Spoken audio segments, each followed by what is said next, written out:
Good morning to all of you. Ratio analysis या accounting ratio हम लोग शुरू किए हुए हैं 12th क्लास के लिए। उसमें अपना एक दो लेक्चर हुआ है जिसमें हम लोग ने बेसिक बातें डिस्कस किया था और साथ ही साथ हमने ये डिस्कस किया था एक फॉर्मूला जिसका नाम था करंट रेशियो। राइट। थोड़ा सा इंटरनेट कनेक्टिविटी की वजह से जो गवर्नमेंट का इंस्ट्रक्शन था उसके कारण आपका क्लासेस 1 से 2 दिन स्टॉप रहा, फिर भी आप नए सिरे से स्टार्ट करें। आज हम लोग जरूर ये कोशिश करेंगे कि पिछले लेक्चर में जो हमने डिस्कशन किया था उसके साथ साथ आज के टॉपिक को थ्योरेटिकली कवर करना, उसके ऑब्जेक्टिव को देखना और साथ ही साथ उस पर एक प्रैक्टिकल एग्जाम्पल को लेना। चलिए तो चलते हैं हम आपको आज के टॉपिक पे लेके। सबसे पहले जैसे स्क्रीन आपको शेयर होना शुरू होगा आप मुझे एक बार कंफर्म जरूर कर देंगे। दिख रहा है स्क्रीन। चलिए देखिए, लास्ट लेक्चर तक हम लोगों ने किया हुआ था, अगर आपको ध्यान से याद हो, current ratio. Right. Current ratio में हमने क्या देखा था? Current assets divided by current liability. और ये रेशियो किसके अंदर कवर अप था? ये रेशियो कवर अप हमारा चल रहा था सोल्वेंसी के अंदर। राइट। उसमें आज हम दूसरा रेशियो देखेंगे और पूरा इसका ऑपरेशन करेंगे। राइट। जिसका नाम रहेगा क्विक रेशियो या लिक्विड रेशियो। है यो सेम टू सेम वैसे ही, लेकिन थोड़ा सा इसमें अंतर है। अगर हम आपसे पूछे कि आपको क्या करंट एसेट्स के बारे में जानकारी है, यस और नो, दिमाग में है? करंट लायबिलिटी के बारे में। करंट एसेट्स वो होते थे जो या तो कैश फॉर्म में होते थे या convertible into cash form with in 12 month. Right. Ideal ratio हमारा क्या यहाँ पे डिसाइड हुआ था कि 2:1 रहे तो हमारा काम चलेगा, यानी कि आपका करंट एसेट्स 2 गुना है कम से कम करंट लायबिलिटी से, तो आपका बिजनेस एकदम सॉल्वेंसी फॉर्म में है अवेलेबल। ठीक है। चलिए तो इसके ऊपर बहुत हम टाइम अब नहीं लगाएंगे आज, क्योंकि ये सारा डिस्कशन 2 से 3 लेक्चर में आपका हुआ है कवर अप। राइट। आज का टॉपिक रहेगा अपना क्विक रेशियो या लिक्विड रेशियो।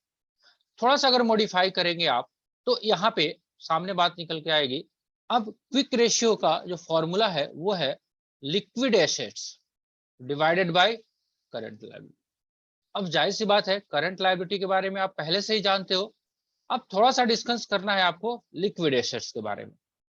तो लिक्विड एसेट्स का डेफिनेशन आपके किताब वालों ने बताया कि देखिए करंट एसेट्स जो है ना, उसमें से आप क्या कर देना, स्टॉक को लेस कर देना और प्रीपेड एक्सपेंसेस को आप लेस कर देना, तो आपके सामने जो बातें निकल के आ जाएगी वो होगी लिक्विडेशन। अब ये तो रहा फॉर्मूला। राइट। सिंपल सा बात। अब करंट एसेट्स में हमारे पास sundry debtors, stock, prepaid expenses, है ना, शॉर्ट टर्म इन्वेस्टमेंट, ये सारे कवर अप होते थे। उसमें से 2 आइटम, कौन कौन सा आइटम? स्टॉक और प्रीपेड एक्सपेंसेस को आप हटा दोगे तो आपका करंट एसेट्स कन्वर्ट हो जाएगा लिक्विड एसेट्स। राइट। अब मान लेते हैं किसी ऑर्गेनाइजेशन की करंट एसेट्स है, एग्जांपल आपको दिया हुआ है 5 लाख रुपया। राइट। और आपके पास इंफॉर्मेशन है स्टॉक का कि 3 लाख रुपया है। राइट। तो प्रीपेड एक्सपेंसेस के बारे में 1 लाख रुपया दिया हुआ है, तो हमारे पास लिक्विड एसेट्स सब कितने हो गए? जाहिर सी बात है 5 - 3 - 1 कितना? 2 लाख। राइट। और करंट लायबिलिटी आपको क्वेश्चन में दिया हुआ है कि 1 लाख है। तो हमारा ये जो फॉर्मूला नया निकल के आएगा वो क्या निकल के आएगा? ये कहेगा करंट एसेट्स कितना है, sorry liquid assets 2 lakh divided by current liability 1 lakh. यही आया, तो 2:1 आया। राइट। अब इसका क्या सिग्निफिकेंस है, इसको क्यों निकालते हैं, उसके लिए हमको लेके चलना पड़ेगा आपके बुक पे। वहां से रीडिंग देखते हैं। चलिए जी, आपका बुक का स्क्रीन दिखना शुरू हुआ होगा, आई थिंक होप सो। चलिए, अगर आप यहां से देखोगे आपको दिखाई दे रहा है क्विक रेशियो और एसिड टेस्ट रेशियो और लिक्विड रेशियो। इस रेशियो को 3 नाम से जाना जा रहा है। कौन कौन सा? क्विक रेशियो भी बोलो, या एसिड टेस्ट रेशियो बोलो, या लिक्विड रेशियो बोलो, जो अभी डिस्कस किया गया था। फॉर्मूला देखिए, liquid assets divided by current liability, liquid assets divided by current liability, right. अब सवाल ये है कि जब हमने करंट रेशियो पहले ही निकाल लिया, current asset divided by current liability, तो फिर इसका क्या मतलब है? और क्या अगर ये निकाल लेंगे उसका कोई मतलब नहीं है? भाई सब दिमाग में तो बात आएगी और आनी भी चाहिए। देखिए इस रेशियो का पर्पस ये है, अगर आपने ध्यान से सोचा होगा कि हमारे को करंट एसेट्स में से हमने स्टॉक निकाल दिया और प्रीपेड एक्सपेंसेस निकाल लिया, यानी कि अब आपके पास क्या है, या तो कैश इन हैंड है या बैंक है या डेटर्स है, एसेट्रा एसेट्रा, राइट। अब इसको एक कंपेयर करने का टूल्स या मोटिव या ऑब्जेक्टिव ये है कि अगर आप क्विक रेशियो निकालने की कोशिश करते हो तो आप ये एनालाइज करने की कोशिश करते हो कि मेरा जो लायबिलिटी है, करंट लायबिलिटी, वो कितना सडनली पे करने के लिए हम तैयार हैं, राइट। एक बार लैंग्वेज देखिए क्या कह रहा है। Quick ratio indicates whether the firm is in a position to pay his current liability within a month, within a month, मतलब एक महीने के अंदर में पे करने का हम एनालिसिस कर रहे हैं, जबकि करंट रेशियो क्या एनालिसिस कर रहा था, 12 महीने का। करंट एसेट्स तो आपका 12 महीने वाला सिचुएशन था, लेकिन उस 12 महीने में से और शॉर्ट टर्म लेके आ रहा है कि अगर एक महीने के अंदर में हम पे करना है तो हमको एक रेशियो एनालिस करना पड़ेगा, एनालिसिस करना पड़ेगा, जिसका नाम रहेगा क्विक रेशियो। आ रही है बात समझ में? और if they have to be paid immediately, या तो एक महीने के अंदर में पे कर सकते हैं या अभी ही, है ना। जैसे ही आपके क्रेडिटर्स आते हैं आपके पास और उनके मुंह पे आप पैसे दे मारते हो, ये लो, तो भी क्या याद रखेगा कि किसी सब बायर से पाला पड़ा है, तो कब, अब लिक्विड फॉर्म में रहोगे आप तब ना। अगर बाय चांस आपका लिक्विड रेशियो जो है वो निकल के आता है, मान लेते हैं लिक्विड एसेट्स है 1 लाख और लिक्विड लायबिलिटी है 1 लाख, तब तो आप पे कर पाओगे। लेकिन अगर कम हो पाता है, लेट सपोज दैट आपके पास लिक्विड एसेट्स जो है वो 50,000 ही है और करंट लायबिलिटी आपके पास 1 लाख है, क्या if you are in position to pay your current liability immediately? Answer is no, no, no. क्यों? क्योंकि 50,000 जब कैश है या लिक्विड एसेट्स है तो 1 लाख के लायबिलिटी को इमीडिएटली कैसे पे कर पाएंगे? बिकॉज ये सारी डिस्कशन इसलिए हो रही है क्योंकि आपके जो सप्लायर है वो आपके रेशियो को देखना चाहते हैं, आपसे समझना चाहते हैं, आपके फाइनेंशियल से ये एनालिसिस करना चाहते हैं कि भैया हम जिसको दे रहे हैं उधारी, उसका पोजीशन क्या है, उसका करंट रेशियो 2:1 है, वेल एंड गुड। उसका लिक्विड रेशियो क्या होना चाहिए, एटलीस्ट तो 1 लाख तो होना चाहिए इस एग्जाम्पल में, यानी कि 1:1 होना चाहिए, राइट। तो आप देखोगे आगे चल के आपको ये भी निष्कर्ष मिलेगा कि हमारा करंट रेशियो, आइडियल रेशियो 2:1 हुआ करता था, जबकि लिक्विड का क्या रहेगा, एटलीस्ट 1:1 तो होना चाहिए, राइट। चलिए यहाँ पे आपको डिटेल में बताया जा रहा है कि लिक्विड एसेट्स का मीनिंग क्या है। Liquid assets means those assets which will be converted into cash and cash equivalent, कब, वेरी शॉर्टली, जब भूख लगे तब मिल जाए। All current assets except inventory and prepaid expenses, ध्यान से मैं नहीं बोल रहा हूं, आपका थ्योरेटिकल कॉन्सेप्ट बोल रहा है कि all current assets except inventory and prepaid expenses are included in liquid assets.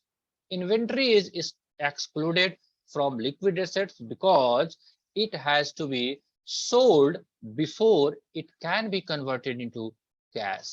Prepaid expenses too are excluded from the list of liquid assets because they are not expected to convert it into cash. Simple सी बात है। देखो inventory है, सामान है, अब सामान को आप लिक्विड में क्यों नहीं कर रहे, उसका कारण बताया आपको। क्यों भैया, अब मेरे पास इन्वर्टर मैं बेचता हूँ, इन्वर्टर है भाई, ग्राहक आएगा तब तो मैं बेच दूंगा, तभी तो पैसा आएगा ना। अब किसी को चिपका दूं क्या जबरदस्ती? बिल्कुल नहीं, बिल्कुल नहीं चिपका सकते।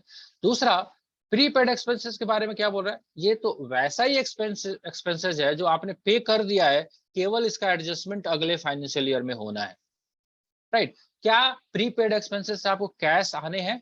आंसर इज नो, बस इसका अकाउंटिंग ट्रीटमेंट है, राइट।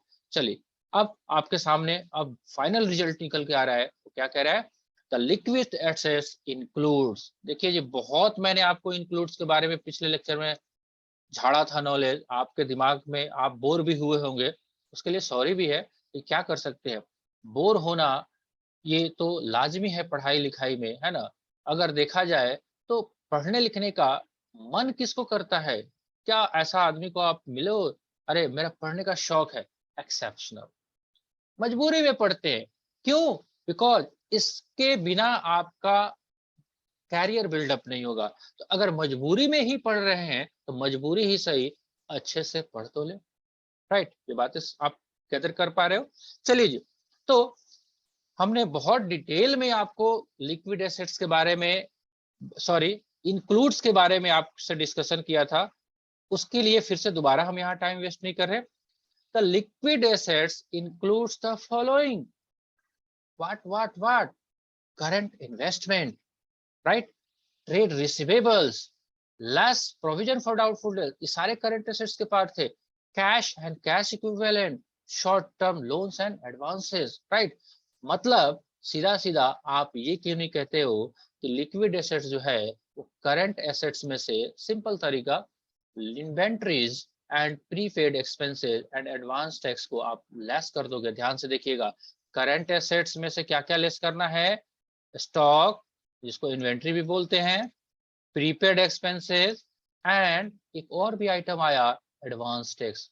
क्या होता है एडवांस टैक्स, कभी नाम सुना है आपने? हाँ जी, टैक्स क्या होता है, बहुत डिटेल में चर्चा का विषय ये नहीं है। टैक्स तो वही होता है जो आपको कंपलसरी पेमेंट करना है, और एडवांस में आपने पे कर दिया तभी तो एडवांस टैक्स होगा। मतलब ये समझ लो आपका जो इनकम होने वाला है इस साल में, और उस पर जो टैक्स लगने वाला है, वो टैक्स का अनुमान लगा के आपने आज ही पेमेंट कर दिया है। मान लेते हैं आपको 1 लाख रुपया टैक्स पे बनेगा फ्यूचर में जाके, और आपने उसमें से 20,000 पे कर दिया, दैट इज एडवांस टैक्स। वो भी लिक्विड एसेट्स के पार्ट में नहीं आएगा, बिकॉज वो तो ऐसा एक्सपेंसेस है आपने पे कर चुका है, बस उसका एडजस्टमेंट होना बाकी। इतना बात समझ में आया या ऊपर से जा रहा है? हाँ जी, समझ में आ रहा है? हाँ ना बोल दीजिए एक बार, ताकि मुझे भी पता चले कि आप लोग हैं, नहीं तो पता चले कि हम भजन कीर्तन गा रहे हैं और आप आनंद लेते लेते सो चुके हैं। ऐसा बिल्कुल नहीं होना चाहिए, रहिए इंटरेक्टिव। चलिए जी, थोड़ा सा सर ऑब्जेक्टिव आपसे। कैश एंड कैश इक्विवेलेंट का मतलब क्या होगा? कैश एंड कैश इक्विवेलेंट का मतलब मैंने पीछे भी आपको बताया था, कैश का मतलब तो कैश ही होता है, और उसके इक्विवेलेंट क्या होता है, जैसे बैंक बैलेंस। देखो वो है नहीं, कैश का मतलब तो वही होगा ना जो पॉकेट में रुपया है। अब मान लेते हैं मैं अपने पॉकेट से निकालता हूँ, देखता हूँ पैसे है या नहीं, चलो है, नहीं भी होंगे तो आप तो अब देने ही वाले हैं, फीस हो ही जाएंगे, है ना। चलिए, ये है पैसा दिख रहा है आपको, ये है जी पैसा, अब ब्लर हो रहा है शायद, राइट। ये है कैश, ये तो कैश है, लेकिन मेरे अकाउंट में जो पैसा पड़ा हुआ है, समझ रहे हो बात, मेरे अकाउंट में जो पैसा पड़ा हुआ है क्या वो कैश है? Answer is no. लेकिन क्या वो कैश के बराबर है? ऑफ कोर्स, बैंक खुलते ही मैं गूगल पे कर सकता यस। हूं, मैं उसको विड्रॉ कर सकता हूं, तो कैश इक्विवेलेंट में बात आती है। या ऐसा इन्वेस्टमेंट जो हम तुरंत जाके बेच पाए, है ना, कोई ऐसा सामान हमने रखा हुआ है, एकदम ग्राहक तैयार है, आप हाँ बोलो कि आपको बेचना है और लेने के लिए लपकने के लिए लोग तैयार है, राइट, वो भी कैश इक्विवेलेंट के फॉर्म में। लेकिन समझने के लिए आप ये मान लो, कैश इक्विवेलेंट में आपका cash in hand and bank balance, cash तो कैश ही है, इक्विवेलेंट का मतलब कैश के बराबर आपका बैंक बैलेंस, राइट। चलिए, क्लियर। अब बात करते हैं इस फॉर्मूले का सिग्निफिकेंस का, ऑब्जेक्टिव क्या है, क्यों पढ़ रहे हैं। तो आपका ऑब्जेक्टिव तो यही है कि आप पढ़ इसलिए रहे हो क्योंकि एग्जाम पास करना है, राइट। और मेरा ऑब्जेक्टिव इसलिए है कि मुझे फीस मिलना है। लेकिन ओवरऑल इस कॉन्सेप्ट का क्या ऑब्जेक्टिव है एंड इसका सिग्निफिकेंस, मतलब इसका क्या महत्व है। देखिए, an ideal quick ratio is said to be 1:1, बराबर होना चाहिए। चलिए, आपको याद है करंट रेशियो का क्या आइडियल फॉर्मूला होता था, या आइडियल रेशियो क्या होना चाहिए? करंट रेशियो 2:1 होना चाहिए, जबकि क्विक रेशियो जो है कम से कम 1:1 होना चाहिए। If it is more it is consider to be better. अगर उससे ज्यादा है, यानी कि आपके पास लिक्विड एसेट्स 1 लाख है और लिक्विड लायबिलिटी 1 लाख है तो भी बेटर माना जाएगा। अगर आपके पास लिक्विड एसेट्स 2 लाख है और करंट लायबिलिटी आपका 1 लाख है तो ये और बेटर माना जाएगा, राइट। लेकिन अगर आपके पास लिक्विड एसेट्स 50,000 है और आपके पास करंट लायबिलिटी 1 लाख है तो ये वर्स्ट सिचुएशन माना जाएगा। आप कैसे उसके मुंह पे मारोगे पैसे, राइट।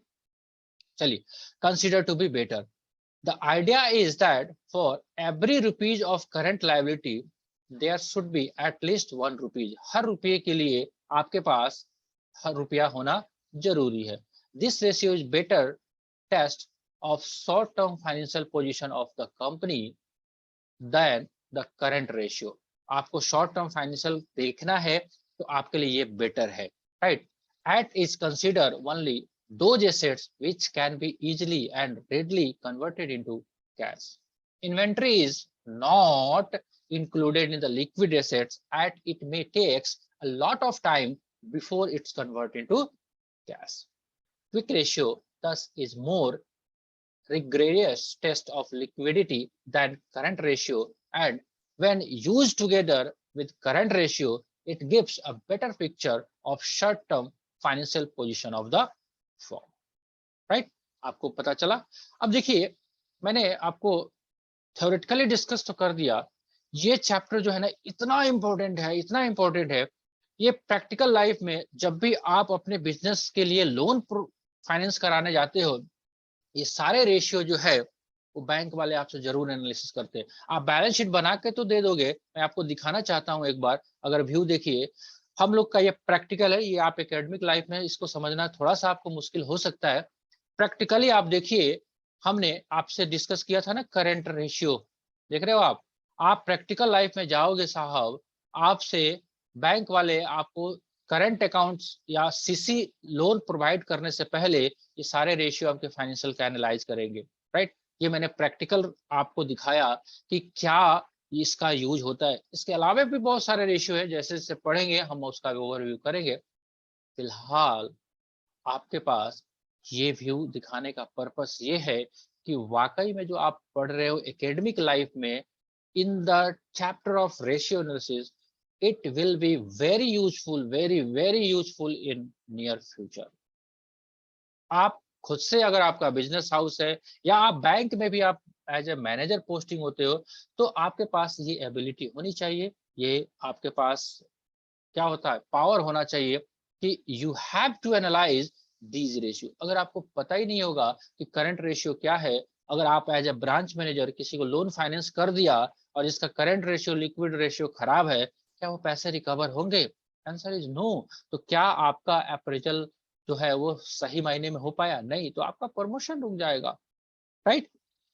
तो हर बिजनेस इंस्टीट्यूशन को, आउटसाइडर को ये सारी बातें एनालाइज करनी पड़ती है। अब भले ही एक लेमैन बिजनेसमैन है, उनको ये सारी बातें समझ में नहीं आ रही हो, लेकिन उनके जो फाइनेंशियल एडवाइजर है या एक्सपर्ट है उनको तो ये समझ में आता है और वो लोग एनालाइज करके ये सारे टर्म्स एंड कंडीशन को फुलफिल करने की कोशिश करते हैं, राइट। चलिए, तो आई थिंक मैंने आपको शायद समझा पाया होगा अभी तक लिक्विड रेशियो और करंट रेशियो के बारे में। थोड़ा सा इसका ओवरव्यू देख लेते हैं फटाफट, क्या दोनों में अंतर है। अगर आप ध्यान से देखोगे तो रिलेशनशिप है, करंट रेशियो क्या रिलेशन है, करंट एसेट से इसको कंपेयर करते हैं करंट लायबिलिटी को, जबकि ये क्या कंपेयर कराता है, लिक्विड एसेट्स को करंट लायबिलिटी से। फॉर्मूला दोनों का अंतर, ऊपर इसमें करंट एसेट्स रहेगा, करंट लायबिलिटी, क्विक रेशियो में ऊपर लिक्विड नीचे करंट लायबिलिटी। क्लियर? ऑब्जेक्टिव देखिए, ये सारा डिस्कस हुआ आपको, ये तय करने के लिए होता है कि 12 महीने के अंदर में हम क्या पेमेंट कर पाएंगे अपने लायबिलिटी का, जबकि ये कम से कम मंथली या इमीडिएटली पार्ट को डिस्कस करता है। आइडियल रेशियो करंट रेशियो का कितना होना चाहिए, अगर 2:1 है ये माना जाएगा अच्छा है, जबकि क्विक रेशियो का 1:1। तो एक समराइज फॉर्म आपके बुक्स में अवेलेबल है, आप देख सकते हो, राइट। चलिए, ये जो है और ये सबसे इंपॉर्टेंट टॉपिक है अभी, true measurement. It is not, किसके बारे में, करंट रेशियो बोल रहा है, it is not a true measurement of short term financial position of the firm. It may include large amount of inventories which may be not be quickly converted into cash. सही सी बात है, सामान दुकान में पड़ा हुआ है, ग्राहक आएगा तब ना जी। बहुत बड़ा ये इशू है। मैं आपको क्लासेस करा रहा हूँ भैया, मैं तो करा रहा हूँ 8 बजे से, आप पढ़ोगे तब ना। यानी कि मैं अपना जो कोर्स सेलिंग कर रहा हूँ, कोर्स अवेलेबल है भाई, खरीदने वाला तो चाहिए ना, चाहिए, राइट। ये मतलब आप समझो, it removes that quick ratio बोल रहा है, it removes this short coming of the current ratio by excluding the amount of inventory. तो इससे आप शॉर्ट टर्म फाइनेंशियल पोजीशन को आप कर सकते हो।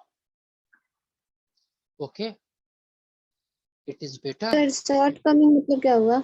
Short term, short coming, short coming of current ratio. अरे शॉर्ट कमिंग का हिंदी होगा कमियां।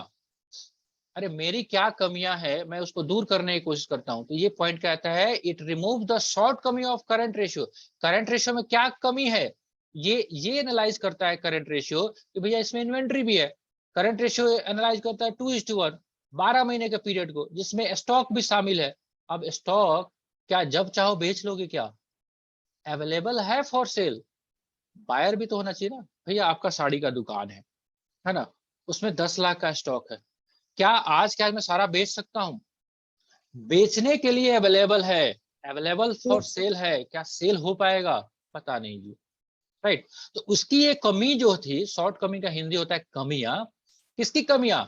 करंट रेशियो की जो एक कमियां थी ना, उसको कौन दूर करता है? Quick ratio. कौन दूर करता है? रेशियो। क्विक रेशियो, है ना। दांतों की बदबू कौन दूर करता है?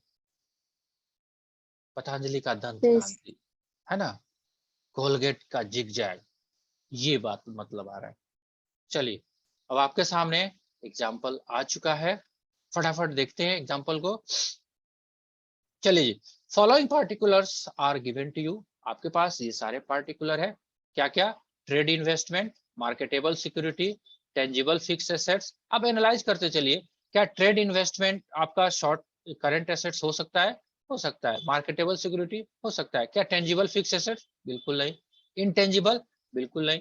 ट्रेड रिसीवेबल 2,20,000 है आपके पास, प्रोविजन फॉर डाउटफुल, ये हो सकता है। Cash and bank balance, of course. Trade payables current liability है, रेंट पेबल करंट लायबिलिटी है, डिविडेंड पेबल करंट लायबिलिटी है, इन्वेंट्रीज करंट लायबिलिटी है, लॉन्ग टर्म बोरोइंग्स 8% डिवेंचर। नाम ये लॉन्ग टर्म, तो शॉर्ट टर्म हो नहीं सकता, ये नहीं होगा। Short term borrowing of course होगा, short term provision of course होगा, income tax paid in advance, current assets तो होगा लेकिन लिक्विड एसेट्स नहीं होगा, राइट। अभी सारा बात डिस्कस किया गया आपको। चलिए, कहता है क्या रिक्वायरमेंट है? Calculate the liquidity ratio and comment upon the some term financial position of the company. आप लिक्विड रेशियो निकालिए। अब लिक्विड रेशियो कहे सो, क्विक रेशियो कहे सो, या एसिड टेस्ट रेशियो कहे तो, है ना, सब एक ही है। समझ रहे हो बात? चलिए फटाफट कैलकुलेशन करिए आप। सिंपल सा बात है, लिक्विडिटी रेशियो बोल रहा है आपके पास। अगर लिक्विडिटी रेशियो की बात करें हम, यहाँ पे ध्यान से देखिए थोड़ा सा और बात। लिक्विडिटी रेशियो, ये पूरा का पूरा सीन वहां से उठा के ले आया। लिक्विडिटी रेशियो का मतलब आपसे करंट रेशियो भी निकालने की बात कर रहा है और लिक्विड रेशियो भी निकालने की बात कर रहा है, राइट। क्योंकि ये जो है, ये बिंब, ये दोनों इसके पार्ट है। लिक्विडिटी हम पढ़ रहे हैं और लिक्विडिटी का ही पार्ट है करंट रेशियो और क्विक रेशियो, राइट। ठीक है जी। चलिए अब फटाफट, बहुत मुश्किल काम नहीं है। अब करंट रेशियो का फॉर्मूला हमारे पास मालूम है, नीचे कंटेंट भी दिया हुआ है, इसके अंदर क्या क्या बातें रहेंगी। तो current ratio, current assets divided by current liability, क्या क्या आइटम ऐड करना है? मार्केटेबल सिक्योरिटी, ट्रेड रिसीवेबल्स, और स्टार लगाया हुआ है, यानी कि क्यों? क्योंकि 2 लाख में से हमारा 20,000 जो है प्रोविजन फॉर डाउटफुल डेट्स वो लेस करने कि नहीं करने? Cash and bank, inventory, income tax paid in advance, ये सारे को ऐड करिए, 7,20,000 आएगा, राइट। करंट लायबिलिटी में trade payables, rent payable, dividend payable, bank overdraft, provision for tax, ये सारे को ऐड करिए हमने, 2,40,000। अब सिंपल सा फॉर्मूला लगाना है हमारे को, 7,20,000 डिवाइडेड बाई 2,40,000, डिवाइड करिए 3:1। हाँ जी, पोजीशन क्या दिख रहा है आपको, अच्छा है या बुरा है? करंट रेशियो 3:1 आया, अच्छा है या बुरा है? अच्छा है या बुरा है? जाहिर सी बात है अच्छा है। क्योंकि स्टैंडर्ड जो फिक्स है वो 2:1 से ज्यादा होता है, हायर होगा तो आपके लिए पोजीशन अच्छी है। तो क्विक रेशियो भी निकाल लेते हैं। हमारे पास करंट रेशियो अभी आपने निकाला कितना, 7,20,000। उसमें से हम क्या क्या हटा दें, इन्वेंट्रीज को हटा दें और income tax paid in advance को हटा दें, राइट। तो 720 minus 390 minus 30, 3 lakhs, 3 lakhs divided by 2.4 lakhs is to equal to 1.25:1। क्या ये भी सही है? क्या 1:1 से हायर है? ऑफ कोर्स है, ये तो बढ़िया है इसका पोजीशन, राइट। देखिए ये तो आप पढ़ लीजिएगा, इसके बहुत रेलेवेंस नहीं है, मैंने पहले डिस्कस किया हुआ था। It is important, provision for doubtful debts को आपको रिसीवेबल से हटा के ही रखना है, करंट रेशियो निकाल रहे हो तो या क्विक रेशियो निकाल रहे हो तो। थोड़ा कमेंट्री पढ़ते हैं। The short term financial position of company is sound. Sound का मतलब क्या है? यहाँ गाना बजा रहा है? नहीं, साउंड का मतलब अच्छा, यहाँ पे फील आ रहा, बहुत अच्छा है ना, बहुत मजा आया। जैसे आप समोसे खाते हो ना, मोटू जब खाता है समोसे, दिमाग की बत्ती उसकी जलानी होती है तो कहता है पतलू से, बिना समोसे मेरे दिमाग की बत्ती नहीं जलती है। तो यहाँ पे क्या है कि कंपनी का जो फाइनेंशियल पोजीशन है, on the basis of these two ratio, current ratio and quick ratio, sound है। बिकॉज जो स्टैंडर्ड फिक्स है करंट रेशियो का 2:1 से ऊपर है 3:1, एंड क्विक रेशियो जो है वो 1:1 से ऊपर है 1.25:1। because current ratio is 3:1, which is more than the ideal ratio 2:1. Liquid ratio of the company is 1.25:1, which is also more than the ideal ratio of 1:1. Therefore, it can be said that the company is in position to pay its current liability instantly. Maggi की तरह लाओ, noodles बनाओ, खा जाओ। चलिए जी, आज का lecture क्या मैंने आपको कम्युनिकेट कर पाया? क्या आपको लगा कि कुछ आज का समय जो है, आधे घंटे अभी लग चुके हैं लगभग, सही सफल हुआ? हाँ जी, यस और नो? चलिए अब इसके आगे आप थोड़ा सा इलस्ट्रेशन नंबर 3 और इलस्ट्रेशन नंबर 4 करोगे आप घर पे, होमवर्क में रहेगा, राइट। कल के लेक्चर में हम लोग थोड़ा सा इसका और ऑपरेशन करेंगे, काफी इंटरेस्टिंग लेक्चर रहेगा नेक्स्ट लेक्चर भी। इससे पहले क्या आप लोगों को पीछे जो कॉन्सेप्ट कराया गया उसमें कोई डाउट है तो पर्सनली उसको शेयर करिए, उसको डिस्कस कर लेते हैं 5 मिनट लगा के। हाँ जी, अगर है तो कुछ आपने पढ़ाई किया घर पे, आपको लगा कि हाँ जी सर ये बला बला बला, हाँ जी बताइए।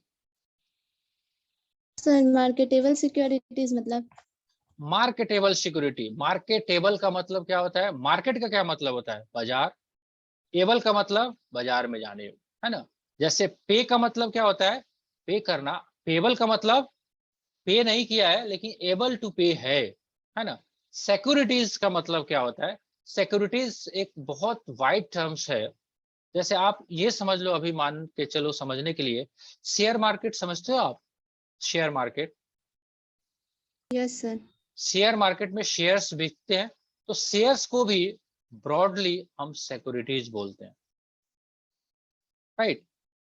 सिक्योरिटीज बोलते हैं। उसके अलावा भी और भी होते हैं, जैसे आजकल जैसे कोविड-19 बॉन्ड भी आया है, उसको भी लोग जिस जिस सिक्योरिटीज को मार्केट में आप खरीद बेच सकते हैं। तो शेयर्स जो है वो मार्केटेबल सिक्योरिटीज होते हैं, बिकॉज उसको जाके आप Bombay stock exchange, national stock exchange पे आप ट्रेडिंग कर सकते हो ऑनलाइन, राइट। तो इसलिए उसको बोला जाता है मार्केटेबल सिक्योरिटी। यानी कि आपने रिलायंस में पैसा लगाया है, आपने 100 शेयर खरीदा है 10,000 का, आप जब मर्जी चाहो उसको बेच सकते हो जाके, ऑनलाइन प्लेटफॉर्म है, डीमैट अकाउंट खोल के। मतलब ट्रेडिंग वाला जो बिजनेस नहीं होता है, धीरे धीरे आपको आइडिया लग जाएगा। अभी आप इसमें नए हैं तो थोड़ा सा अभी टाइम लगेगा आपको।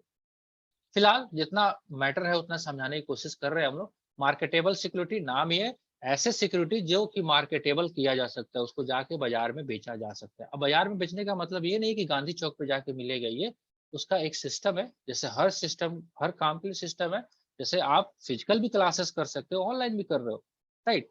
तो अब ऑनलाइन कर रहे हो तो इसी टाइप में ऑनलाइन ही मार्केट में सिक्योरिटी जो बेचने योग्य है वो मार्केटेबल सिक्योरिटी।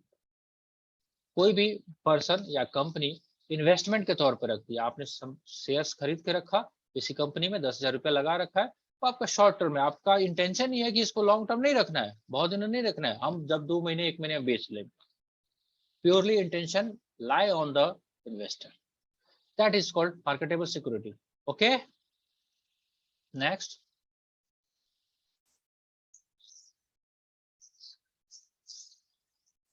चलिए, अगर नहीं है तो थोड़ा सा एक इंफॉर्मेशन हम शेयर कर देना चाहते हैं, राइट। आगे से नेक्स्ट लेक्चर में आपका थोड़ा सा, आज के बाद से आपका रजिस्ट्रेशन थोड़ा सा करा लेंगे आप, क्योंकि आप सबको मालूम है ये पेड क्लासेस हैं, ये free of cost last year की तरह नहीं है, तो आपसे रिक्वेस्ट है रजिस्ट्रेशन भी करा लेंगे।